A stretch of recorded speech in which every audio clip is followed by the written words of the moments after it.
Let's talk about mistakes, boys. They happen. Try as we all do, they can sneak up on the best of us at any time. You could be standing on the wrong tile, or maybe you just clicked on the wrong prayer, or frankly, maybe just being born was the mistake. While you didn't ask for that last one, mom and dad pay attention here, you can certainly improve on the others. My name is Tryhard Casual, and I want to help you. We're going to go over one common mistake at every OSRS boss. I believe the saying goes, you learn more from your failure than your success.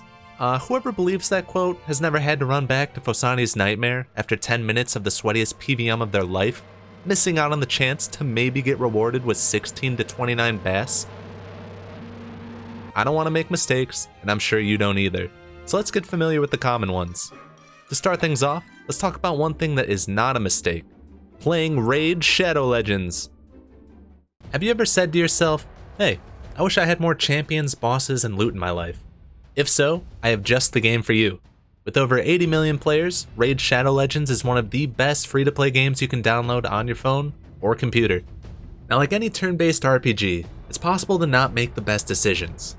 That's exactly why I'd like to give you guys my top 3 mistakes a new player can make. Heading unprepared into a boss can easily end in disaster.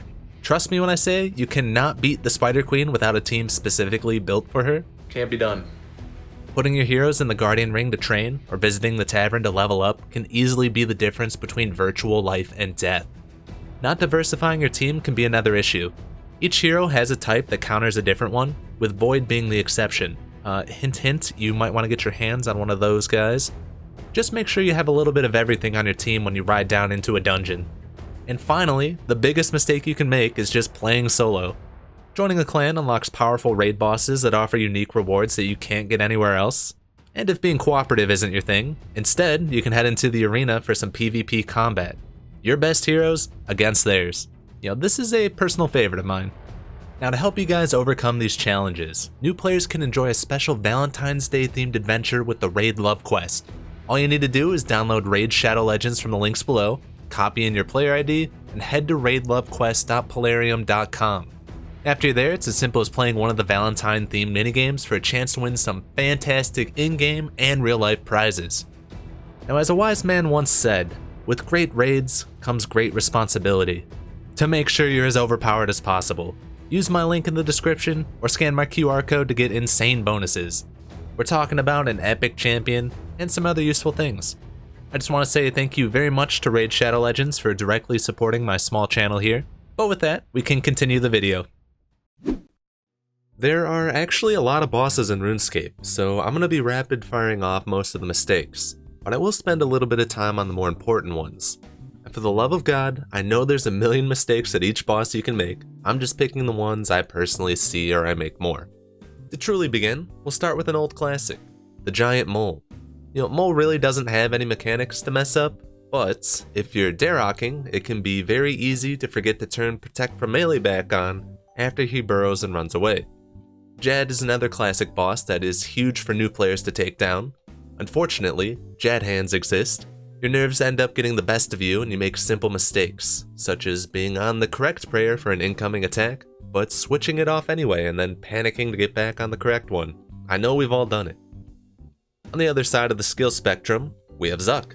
Staying behind the shield, thinking about minion spawns, HP thresholds, timings, all of that takes a lot of mental focus. It can be very easy to forget that you just need to sip a stamina potion at some point to keep up with the shield. Out of all the mistakes you can make at Zuck, that one probably feels the worst to die to. Talking about feeling bad, KQ is up next. Simply camping low health is the mistake here. She has a 100% accuracy with range and magic, with a max hit of 31. It's very easy to take back-to-back shots that send you back to Lumbridge. I think we need to get a big one out of the way. We're talking about Vorkath. Now this one might seem controversial to some people, but the mistake I'm going with is picking up Blue D'hide. You're using 2 inventory slots per kill to hold 3k. Like, I get it, the loot hoarder inside me is screaming for me to pick up anything that I see on the ground, but it's not worth it. Almost anything else on the drop table is worth more. You want to kill this boss as many times per trip as possible, and picking up that Blue D'hide slows everything down far too much. The DKs are another set of bosses that don't really have any mechanics to mess up. However, on the run there. It can be super easy to waste your throwing axe spec. Maybe you left auto retaliate on, or maybe you forgot to spec when you threw it at the door. Either way, you're gonna have to rebank and grab another axe. Hespori is a simple boss with simple mechanics, so I think the biggest mistake you can make here is just forgetting to put on your farmer's outfit after the kill when you're harvesting. Looking at a wilderness boss, New Callisto has a few new mechanics, one of which is a magic orb she shoots out at a random player. If you don't turn on Protect from Magic in time, she'll smack you for a lot of avoidable damage. You want to keep your eyes open for that one. Alchemical Hydra and the Hunlif have the hardest mechanics to master in the game, counting to 3 and 4. A lot of players like to simply react to the animation that plays when these bosses switch their combat style, but there are situations where their animation can be delayed or just skipped completely.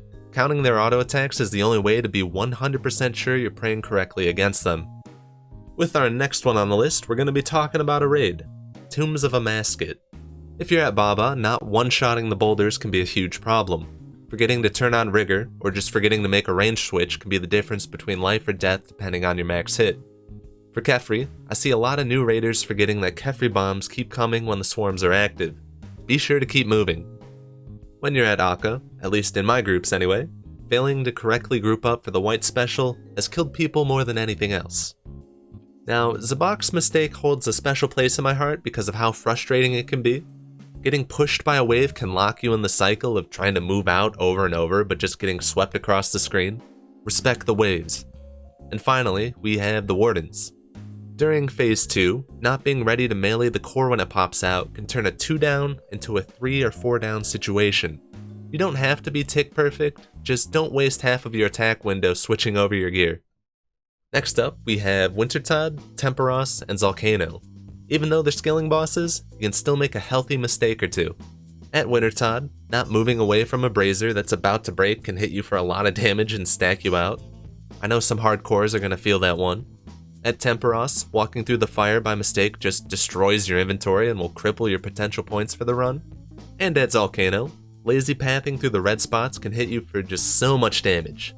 Just try a little bit to avoid them, I promise it's worth it. The Chaos Elemental and Fanatic share a few similarities, but the mistakes you can make at them, well, those also are actually pretty similar. Both bosses can use an attack that will unequip some of your gear. Most players there keep their inventory full at all times so this doesn't happen.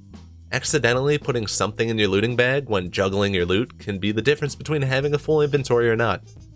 At Ziliana, greed is my common mistake. I tend to lazy kite her around the room, and sometimes I just go for that extra shot when I don't have the time to. I'll end up taking that big melee hit in the process. Keeping with God Wars Dungeon, Kriara is a bit more nerve-wracking. You can take a lot of damage quickly, and you have to be targeting her or she can melee you. What this means is you don't want to just slam food when you're low health. Make sure you click back on her anytime you perform an action that untargets her. Basically, anytime you see her do a melee attack, you've made a mistake. Sarachnis is not the most exciting boss, but when she webs you in place and runs away, it can be easy to forget to change your prayers between range and melee correctly. If she hits you off prayer, you'll take a little bit more damage, and she's going to heal herself. You don't want either of those things happening. Medion also got himself an update recently. Lightning everywhere. Especially in a larger group, it's almost impossible to not get hit by some of the lightning damage. Technically, it is all avoidable, but it just has to be the most common mistake. You know what, gang? I think it's time we talk about another raid, and this time, it's Theater of Blood. Now mind you, I only have 3 kill count here. I literally just started learning it, but a noob's perspective on it can still be useful. I was really worried about the Maiden as a learner, and I feel like the most common mistake we're making is just not being ready for the crab spawns. Even being a few seconds late freezing can translate to a lot more damage taken and a much longer fight. Bloat, on the other hand, is not the hardest boss, but we do find ourselves spreading flies to each other a lot. It's as simple as going around the corners too soon. It's okay to slow down. For Nilos, during the waves and the boss, just attacking with the wrong combat style is extremely easy and punishing if you do it. If you need to take an extra second to think about what you're hitting, then take it. You want to be sure. At Sodaseg, going too slow in the maze can get your teammates killed up top. I wanted to highlight this because speeding up is an easy correction to make. Have some faith that your boys can keep up. It's just clicking after all. At Zarpus, using supplies is the mistake. I've been told this should be a supplyless room that is relatively easy compared to the other bosses in Tob. As long as the room isn't completely filled up with poison, there isn't really a time limit to finishing the fight after he screeches. In many situations, just dying and saving your potions for Verzik is 100% preferred as long as you know your teammates can finish off the fight. I think this should come as no surprise to anyone, but at Verzik, getting bounced is extremely common, especially for learners. It stops you from DPSing, and you take a ton of damage. On top of that, you're only in the middle of the fight. If you die in this phase, the chances of your teammates finishing off the fight goes down a lot more than if you were to die to something in phase 3. If you guys can believe it, we still have 31 bosses left to make mistakes at. If you made it this far, I just want to mention that I have a Discord and I would love to have you join it. Maybe we can kill some bosses together, or I don't know, whatever bro, it's whatever. Next up, the Nightmare. For Phosani's and regular Nightmare, not dealing with the parasite as soon as possible is the biggest mistake. It can deal a lot of damage to you if you forget to sip your potion when you're infected, and it's going to heal the Nightmare extremely quickly if left unchecked. You don't want this fight lasting any longer than it already does. Focus down the flies. So what does Cerberus, Venenatis, and Zora all have in common? That's right, a predictable rotation of attacks and specials. I feel like the most common mistake on any of these bosses is just not being aware of what comes next. All the information is there. When the boss attacks, where to move, what combat style you need to switch into, special attacks, etc. I don't care if you have to write these rotations down with a crayon on some construction paper. Not having this information accessible at a moment's glance is criminal. Compared to that, Corporal Beast has a pretty simple mistake to avoid. Just move when the core is close to you. That's it. Move 2 tiles away and you're good. For my money, not collecting the orbs at Grotesque Guardians can be a very common mistake. Even with near best in slot gear and stats, you aren't guaranteed to kill Dawn before the orbs come home to heal her in phase 3. Now I know everybody really wants to skip the orbs, but it's just not possible every single time. Be mindful of your DPS each kill, and if it feels like it's just going slow, do the run to pick them up. It'll save you a lot of time. For deranged and crazy archaeologists, you need to learn to read and watch out for a rain of knowledge. Both of these lines of text signify a powerful AoE attack heading your way that can easily be stepped away from. At the Abyssal Sire, it can be very easy to forget how the poison works at the end of the fight. 3 poison pools will happen no matter what, but if there are not 15 scions alive, or you hit the Sire with a magic attack, additional pools of poison can spawn under you. Be mindful if you're healing yourself with a blood spell, chances are some poison is going to pop up. Next, we have Nex. In a group situation, when there's a problem that anyone can solve, it's easy to lose that sense of personal responsibility. When that happens, it's easy to get your boy killed because nobody ran over to break him out of the ice.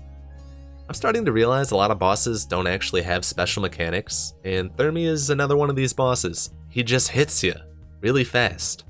If you're using the magic safe spot method, the mistake here is just being too lazy to forget to refreeze him and step back properly when you do freeze him. You take very quick damage if you don't. The Muspah is RuneScape's newest boss, and it comes with its own unique set of mistakes. For someone getting used to the fight, I feel like not switching on Protect from Magic fast enough during a range phase is pretty common. Also, quickly turning Protect from Rage back on after a magic attack is easy to forget.